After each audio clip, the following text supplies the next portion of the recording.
Welcome to the Big Space Show. A moment in space. Where each week we host artists, creatives, innovators, entrepreneurs, pioneers, and those who wish to shape reality. Our goal is to think, shift, transform, and better understand the shared experience we all have, life. So sit back, stay still, stay present, and join us on this journey as we uncover the stories that shape us. Let's spend a moment in space. A moment in space. A moment in space. Welcome back to the Big Space Show. I'm your host, Love Sunny, and today, before we get started, go ahead and hit the like and subscribe button. We're getting ready to sit down with Mr. Oblivinatti. Once again, let's get ready to spend a moment in space. Thank you. So when did you kind of like start music and, take us through your journey a little bit? Yeah, so I really got into music in high school. I'd always been kind of into like hip hop, Lil Wayne, that kind of stuff. And one day, one of my buddies just kind of was like, "Hey, I got free tickets to a show," and it was Pretty Lights. And I had never had any kind of experience with electronic music, so I went to this concert and I had the time of my life. And afterwards, I just kind of started trying to learn everything I could about the different genres of electronic music. And I'd usually go to work. So my high school schedule was very odd because we'd wake up early, go to class, and then like our last period of the day was athletics, like soccer. I played soccer. So I'd go to soccer practice, and I'd go to work, and I'd go home. And that was like every day. So it was a lot. But when I was at Panera, I'd always be jamming to like electronic music in my headphones. Yeah. And one day, like our baker comes in. He always comes in at 8:00, and I would get off at 9. And he's usually like listening to Screamo or something that, I wasn't like super into, but I'd listen to it. And then one day he just starts playing heavy dubstep. And I'm like, dude, what is this? Like, what? I'm like listening to the same kind of stuff. And we connected. And he's the first person who really kind of introduced me to like the technical side of stuff. So he had CDJs, he had Ableton, he was... What's CDJs? CDJs are just kind of like the standard club DJ mixer. Oh, okay. Yeah, so he was one of the only people. I grew up in like a smaller town, so he's one of the only people who had access to that kind of equipment. So I was always at his house, like after work, trying to learn as much as I could and be a sponge. Did he have like a studio and stuff? Yeah, so he kind of introduced you and showed you like. Yeah, and he was a drummer, so he was very well versed in just like music, and I was seriously just a sponge. I was so fascinated with all of it that I was like, I gotta just keep pushing this as far as it went. So yeah, that's kind of where I got into electronic music, and then from there, it was just really, I was just kind of like a hobbyist trying to DJ and make music in my free time. And really what changed was I went to college, and then I ended up studying abroad. And where'd you go? I went to Spain. Oh, cool. So Valencia, Spain. Can you speak Spanish? A little bit, but I've lost a lot of it now, unfortunately, because it's one of those things that if you don't practice, use it, you really do lose it. And then I got an opportunity to just DJ at different nightclubs like every week. Here or in Spain? In Spain. Oh, wow. And yeah, I met this guy who worked at a nightclub that was down the street from where I was living. And it's so funny. The night that I met him, I walked over to another little club and I met his brother. And he's like, "Oh, you're a DJ. Let me introduce you to somebody." And he takes me literally back to the first place I was at that night. And it's his brother. And I had already been talking to his brother like at that other place. And he was like, "We just met." It was just a weird thing. He's like, "All right, well, I'm going to start putting you on shows and we'll see how it goes." And first one went well. And he's like, "Let's do this every week, man." Like, so how long were you in Spain? I was there for 6 months. Oh, wow. So this opportunity came in I'd say about 2 months in. And then from then on, it was pretty much every week I was just DJing a different club or sometimes the same club. So were you doing a lot of electronic music or were you DJing like different sounds? It depended on the place because for like in Europe, I guess the partying kind of goes a lot longer than it does in America. So we would start at like maybe 10, 11 p.m. at some smaller club. We'd serve food, get all of our friends together and kind of game plan for the night. So I'd start there, DJ some electronic music, and then we'd go out and go to another club. And then we'd kind of club hop as the night went on and just go to bigger and bigger clubs until finally it's like 8 a.m., sun's coming up, and you're just like, oh my gosh, I've been out all night, just having a good time, you know? Do you still speak with like those DJs and like go over there ever? I do, yeah, from time to time. So we had a pretty tight-knit group of, there was a Belgian, a Danish guy, South Korean, and we were just like best friends. So we just kind of like, you know, traveled the night and just did our thing together. So it was a lot of fun. That's awesome. But I came back to the States and I was like, man, after that experience, I know like in my heart, this is what I want to do. So I just kind of continued pushing and trying to create. And how old were you like once you got back? And this is, I was if you were abroad, was it your senior year? I think it was my junior year. Okay. Well, yeah, junior year, because I stayed an extra year. So I spent an extra year in college. So I was a 5-year. And I probably 23, 24 is whenever I came back. So were you still playing soccer in school? I was, yeah. So I was playing soccer in college as well. So was it a battle kind of between sports and music, or? Not so much. I think my focus, like at the time, was just trying to be there for my team and be the best player I could be for my team. So it wasn't necessarily a battle. I just didn't have as much time to work on music per se because I was trying to do my studies and soccer and music in my free time. So it was just like all my time was really taken up.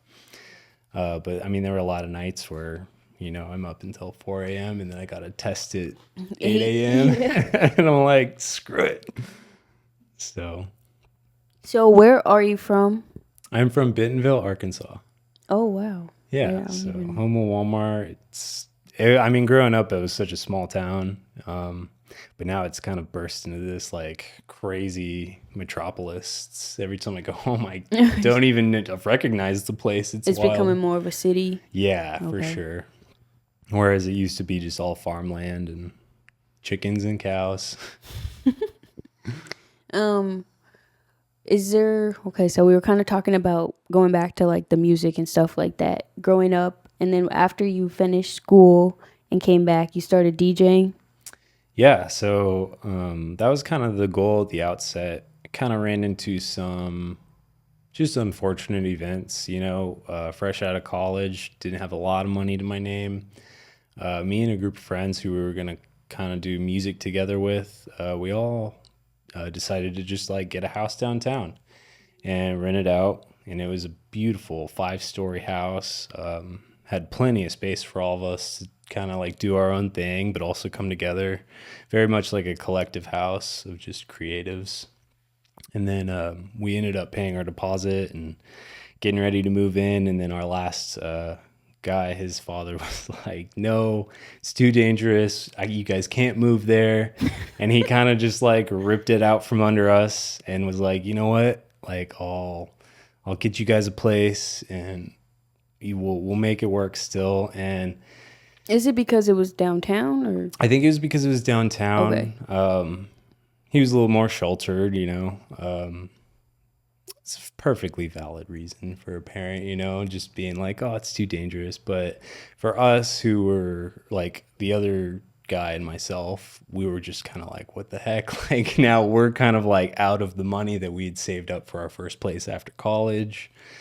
And so he ended up buying us a house, but this house was like destroyed. I mean, the guy had passed away in the house. He had a cat that just peed everywhere. So like the second floor of one of the bedrooms, the wood was like rotted out because the cat had peed in there and it just decayed so much that we had to replace a whole second floor of this house. And I'm like, I have no contracting experience. So I'm just like, what am I doing right now? This is not music. This is like, yeah, not even remotely close to what I was hoping to do in this place. So that took like a year of just, I was living in a garage, man. I'm not trying to laugh, but I'm like, I can see that. It is funny. I was living in a garage. You guys were like, we're going to make a music journey, and then it's like, now you have some lessons that you guys got to big do lessons, yeah. first. And it wasn't that big of a deal at the time because I was spending a lot of time on the road with like a production crew, and 2 weeks out of the month I was not even there. So rent was basically nothing. All we had to do was fix it up. But none of us really had the experience. And with like a lot of us being gone all the time, nothing really ever got done. So the guy ended up hiring 2 meth heads who he had gotten out of like jail time to come help us renovate the house because they had contracting experience. So I'm like partially living in this garage with like not even a shower, not even a stove or a toilet. Like I was taking a shower outside in 30-degree weather with a hose, just trying to get my shower in. And then one day I was like, man, why am I doing this? Yeah. How long did you live there for a second? It was probably 6 months to a year. Yeah. But like I said, I was in and out, so I wasn't really there all the time. And like those hotels were really my saving grace because we'd be out of town. Yeah. So that was kind of my time to get away from all that and just not have to worry about it for a second. And then one day I just kind of woke up and I was like, what am I doing? And then just got out of there. Me and my buddy got out of there and found a little place for like $400 or $500 a month and just made it work until we got on our feet. And then, yeah. So that was kind of like the first big challenge. Like, oh, you want to do music? Nope. Yeah. So just kind of persevered and kept continuing. So your bio says unity through music, right? Yeah. What does that mean to you?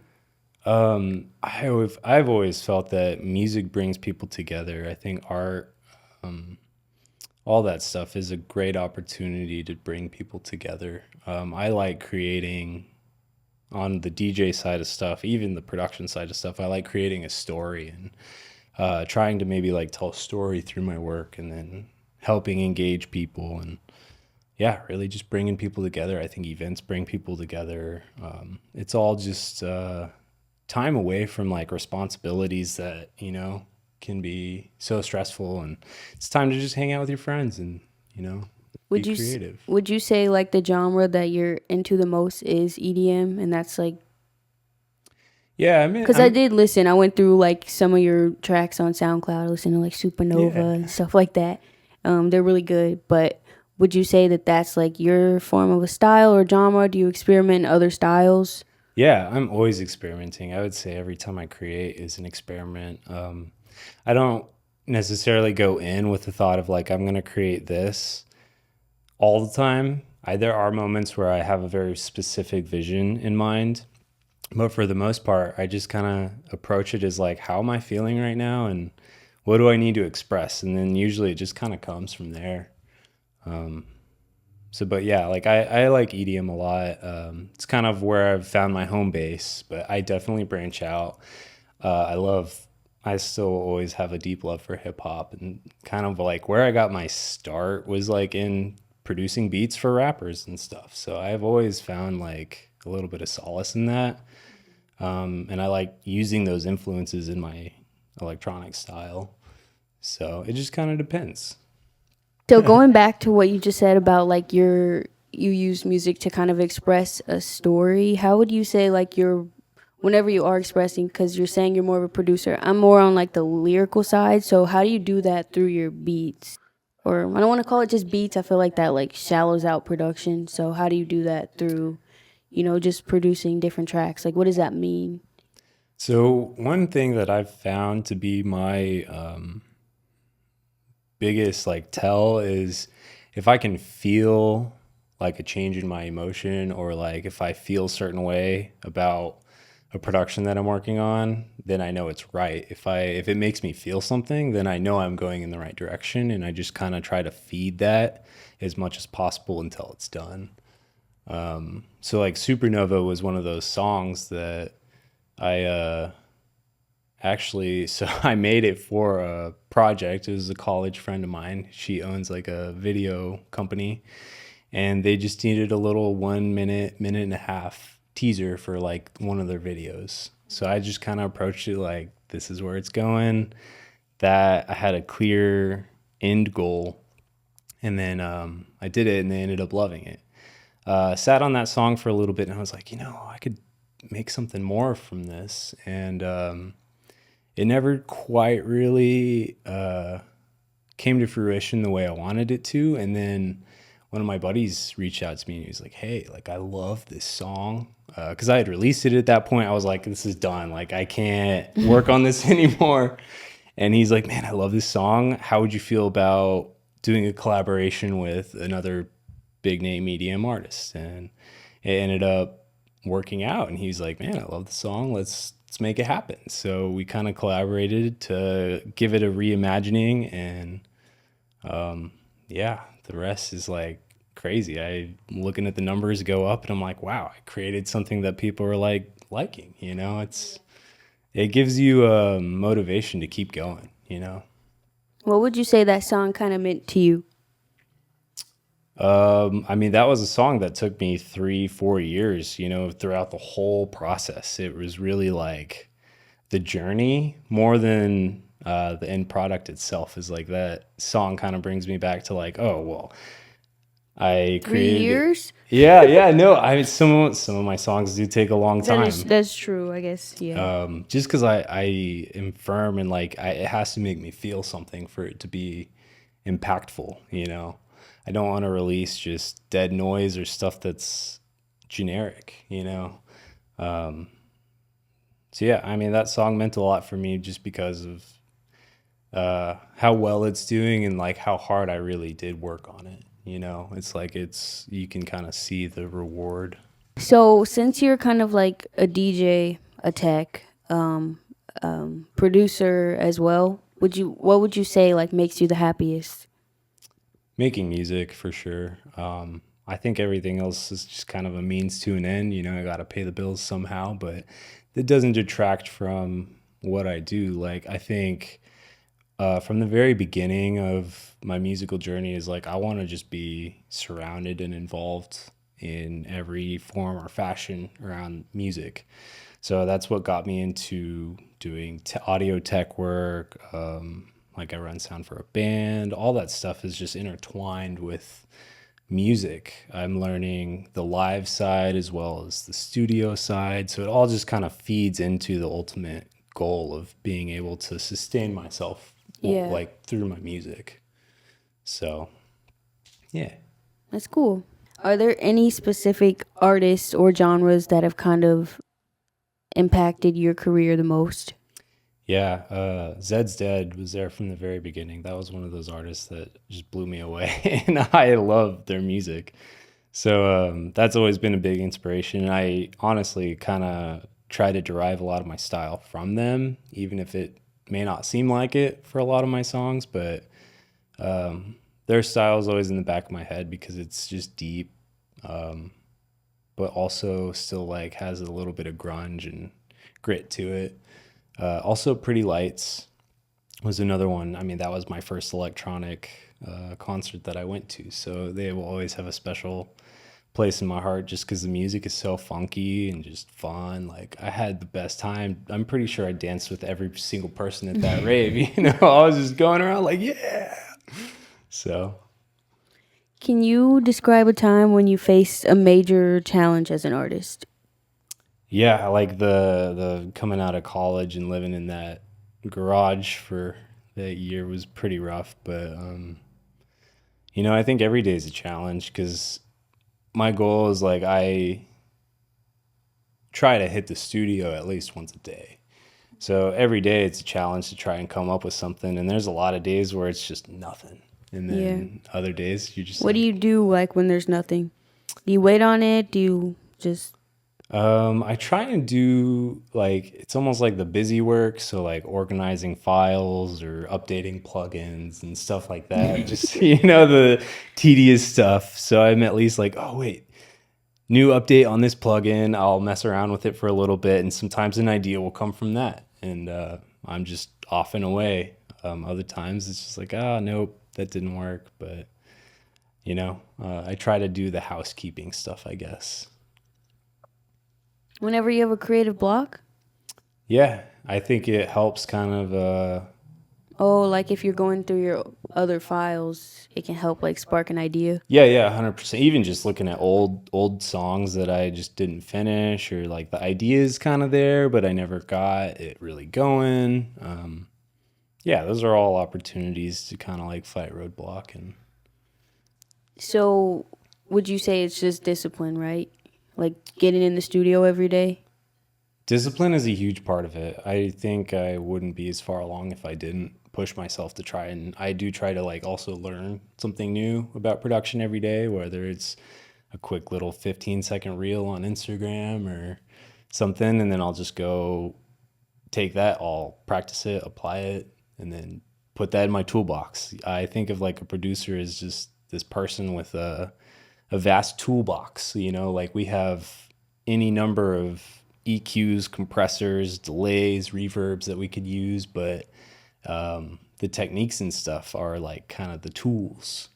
So like knowing how to process a vocal for, a track, that's a tool that you have that you can call on at any point. So just working on your tools and making sure you have tools to finish the song, because that's the hardest part, is finishing. Yeah. So are you using, because I don't know which track it was on your Spotify, but there's a sample or like a woman's voice. Is it your voice or someone else's voice where you like tune it and pitch it, or Yeah, are you so taking like samples? most of the stuff I do, I work with a vocalist called Twin Flame, Heather.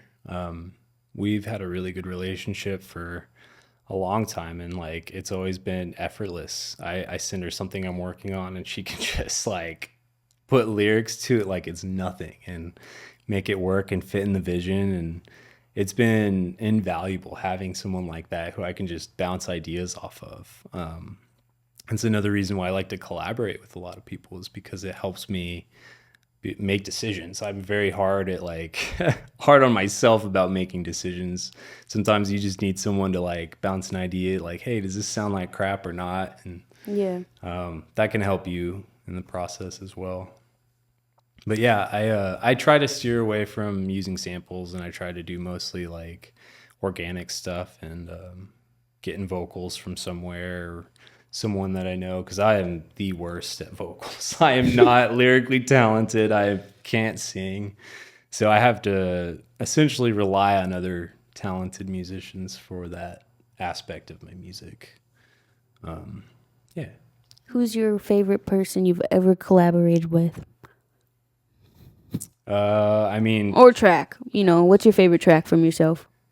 ooh, that's tough. I really like Guided Wobitation, because I made that with Anj. She's a very, very awesome person in the scene here in KC, and Twin Flame. And we just kind of sat down and thought about a song that would be impactful for like everyone in the scene. And I think like a week after we released it, Anj came up to me and she's like, hey, I just got a text from someone who like had a crisis at a show. Like it was not a good experience for her at that show. And she listened to our song and just was like, that helped me in that moment. And it got me through that moment enough to where I could like go back and be around people. And Like while you were playing? Like this wasn't live? while I wasn't there.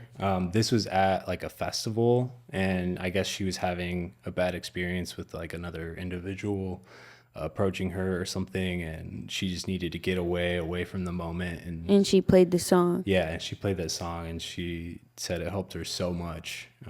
So That's awesome. yeah, it's like those experiences that really solidify that like I am doing what I need to be doing, like as a musician and an artist. My goal has always been to help people and allow them to pursue what they want to do. There's no reason that anyone shouldn't or should be cut off from doing what they want to do, whether it's money, time, or if you work hard enough, you should be able to accomplish it. How do you see your music evolving in the next few years? Oh my gosh, I feel like it's getting heavier. I feel like it's getting better. I feel like all the things are just starting to come into alignment where I'm feeling like I can finally make stuff that's in my head. That's been the hardest part, is like getting the knowledge to take what's in your head and like putting it into like a software. So I feel like just, Are you musically like trained and stuff? I didn't know if we got into that. I mean, like a how are you little, making these? Like, are you playing them or using samples or I don't know. so a little bit as a kid, like I took trombone, and I mean, I wasn't really into the whole band thing, but like I learned how to read sheet music and all that. And then it just kind of like didn't use it. So I lost it. So I was kind of relearning everything once I got back into music. And I'm all self-taught. So anything that I can do, whether it's I take like piano lessons from Melodics with one of my keyboards, and I'll just, every maybe once a week, I'll sit down and I'll be like, all right, what song are we trying to learn today? And I'll just try and crank something out on the keys. But all the stuff I do, I work with a lot of like synthesizers, analog gear, and it's just kind of twisting knobs and just, Just playing around. yeah, playing around, having a good time. And then every once in a while, you'd be like, oh, that sound. Like, I got to chop that up and use that somehow. So really experimenting. Yeah, experimenting for sure, for sure. So do you ever feel kind of like, skip to today's time, social media, being an artist and stuff? How do you feel about, posting online and stuff like that? Like, I feel like that, like, I'm just wondering, it can be like, artists can feel a certain way about keeping up with whatever. And how does that impact like your musical journey? Do you feel like you have to keep up? Yeah, I very much feel like I have to keep up. That's the most daunting part for me, is the social media aspect of it, because I've never been a big like people pleaser, I guess, or someone who I feel like I need to post all the time to tell the world what I'm doing. And that's been the hardest part for me, and like trying to build a career as a musician, is you almost have to be online all the time, like posting and keeping people fed with content. So that's been a big struggle for me, actively working on it. But yeah, it's very hard, and I just never been really that big on social media. So it's something that I have to really like put my head down and be like, all right, we're gonna do this. We're gonna make a post, and like it'll be maybe my one post for the month, but at least I did make a post, I guess. But yeah, social media has always been very hard for me. Okay, so there are often debates about being like authentic in people's music. What does being authentic in your music mean to you, and do you think it's overrated? I don't think it's overrated. There's definitely like, especially in the EDM world, you can create one hit and like you're just all of a sudden popping off. But I think there is something to be said about being authentic and just showing like your realest self in your music, because people kind of pick up on that. Like if you're just a quick one hit kind of person, like you're gonna fade real fast, because you have nothing really authentic to show for yourself in your art. So I think being authentic, in the long run will serve you better than just that. I mean, I don't know. There are people who use that quick moment of fame to like launch their career, and then they are authentic, but it just kind of depends on how you want to approach it. But I think at the end of the day, like everything I create, I try to be as authentically myself as I can be. So how would you define like a really good song? Well, did it make me feel something? Like one of the artists that I'm really into right now and have been for the last couple of years is Enzo. Like that dude, ENZO? INZO. Oh, I don't know. I had to look. His mixing is incredible. Like his sounds pop. I listen to his sound design and everything is just full, flush, and you're just like, wow.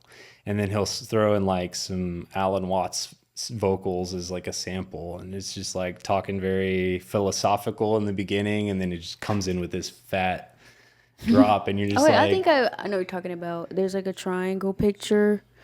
yeah, I think you're right. Yeah, I think it's called Overthinker. Yes. That's like the one I've heard. Oh yeah, that's a good one, great one by him. And The person who thinks all the time yeah, has yeah. nothing to think except thoughts.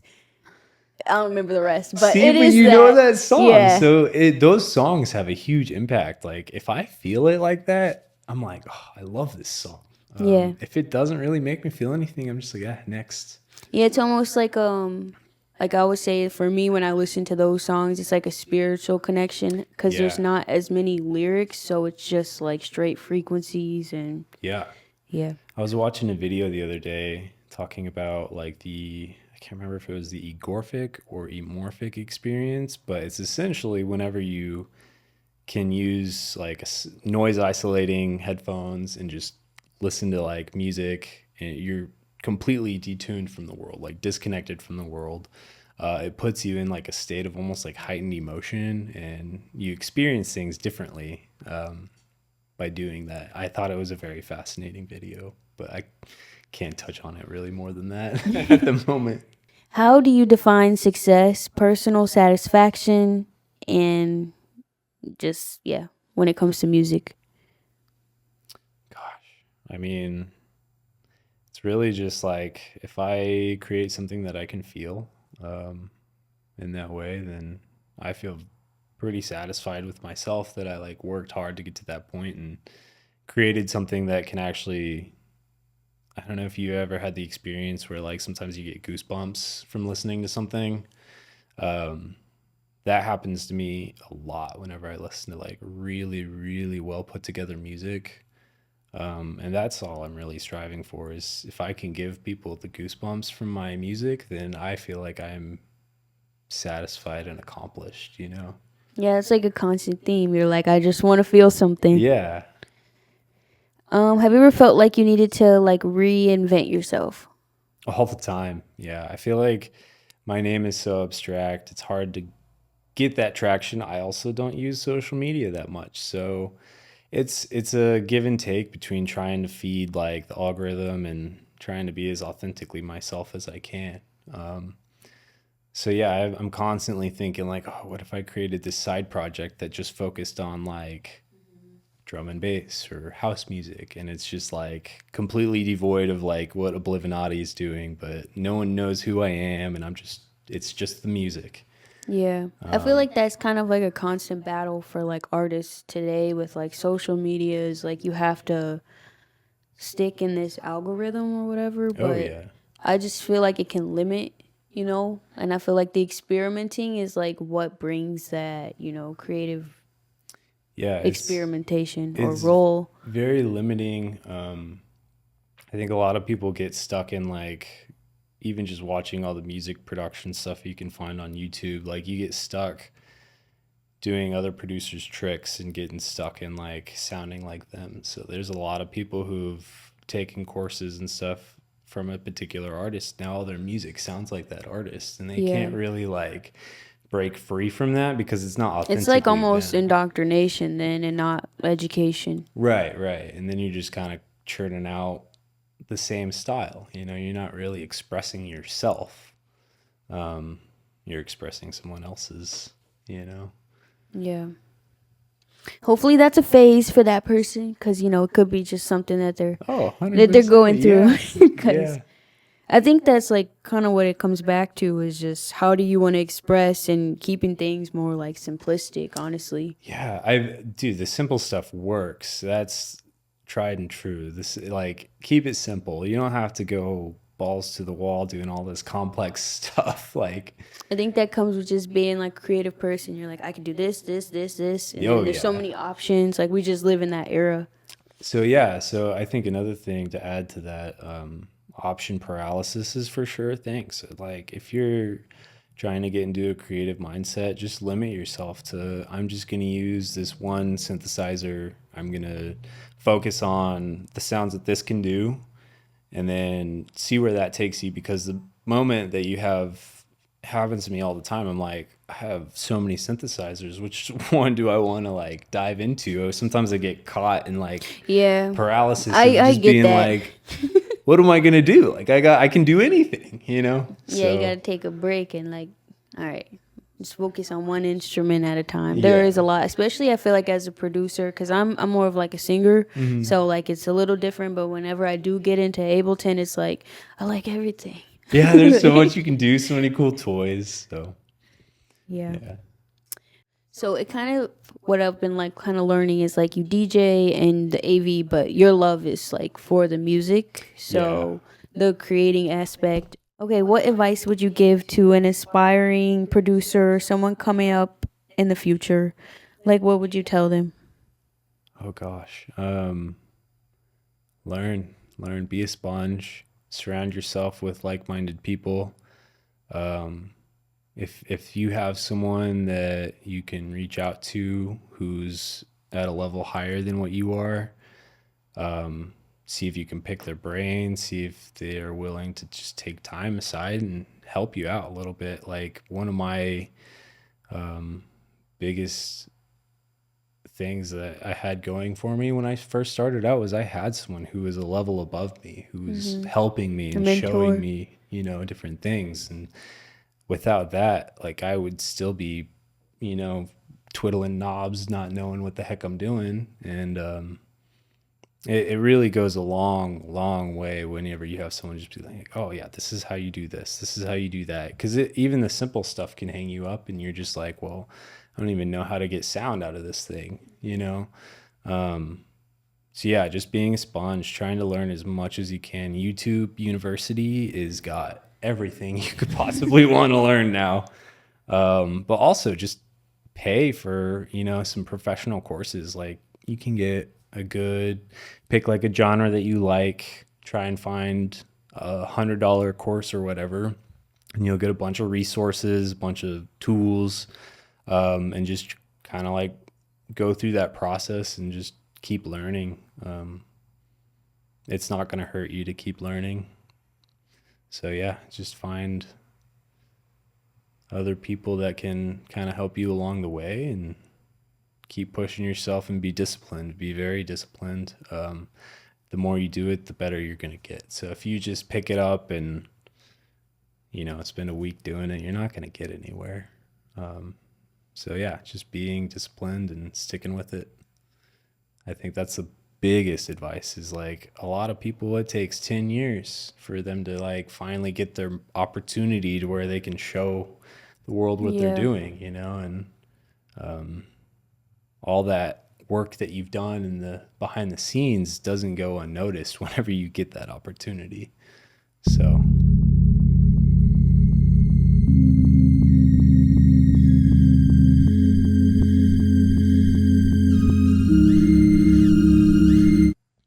Where do you see yourself going? Tell us what's next. Tell the crowd what you have coming up musically. If you want to tap into like your DJing, your performances, anything you have coming up. The summer's popping, all that. yeah, I've been hard at work on an album. It's been a culmination of a lot of different projects that I finally was like, these are all so far along that I need to put them into like a body of work. So it's kind of like my first real album.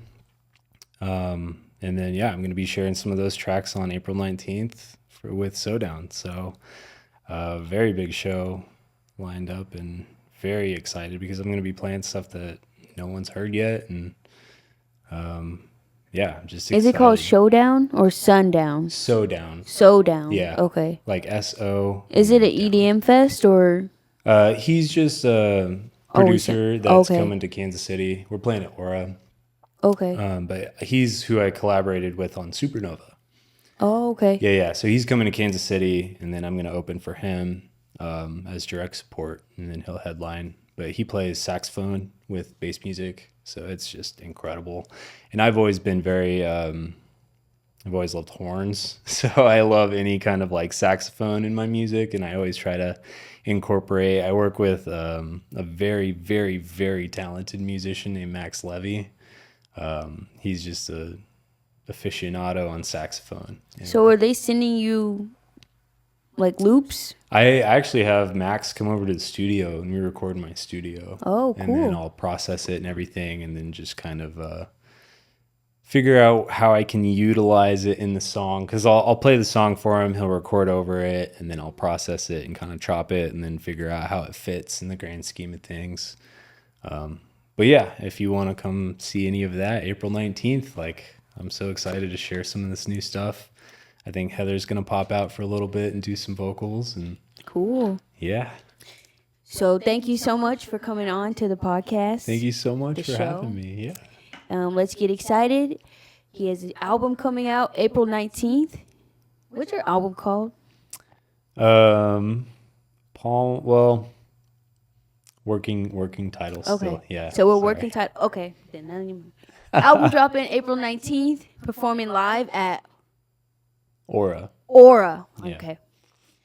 So stay tuned. Thank you so much for coming on. Thank you guys so much for watching. Like and subscribe. Thanks for spending a moment in space with us. Thank you for spending a moment in space. Thank you. And yeah. Goodbye.